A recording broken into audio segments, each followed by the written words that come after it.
ይኸውልሽ እኔም ሰው ቤት መስራት ሰልችቶኛል። አዎ ሁሌ ቤተሰብ ቤተሰብ ነው የምንለው፣ ለራሳችን ያደረግነው ነገር የለም።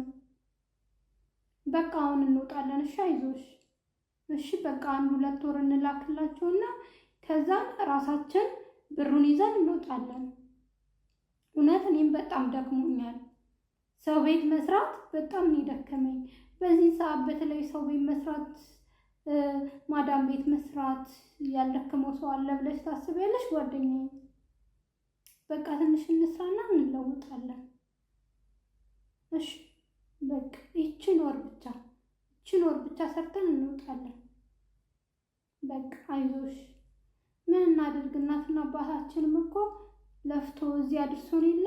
እነሱ ሲያለኛ ማን አላቸው? እንደዚህ ማን አላቸው? ማንም የላቸው ምንም ስንል ጊዜያችን እየሄደ ነው። ቆይ እኔና አንቺ ከማዳም ቤት እንወጣለን እንላለን፣ ግን መቼ ነው የምንወጣው?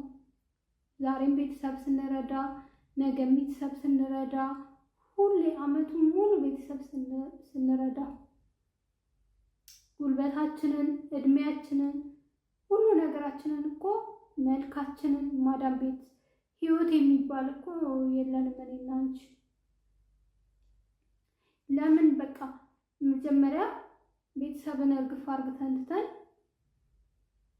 ለምን ራሳችን አንለወጥም? ቅርቢያ ለምን ራሳችንን አንለወጥም? ይኸው ስንት አመት ሙሉ 4 አመት 5 አመት ቤተሰብ አለ ወይ? ቤተሰብ አላለፈለት ወይ እኛ አላለፈልን? ምንድነው የምትይው? እስቲ ንገሪኝ። አንቺ እቅድሽ ምንድነው እህቴ?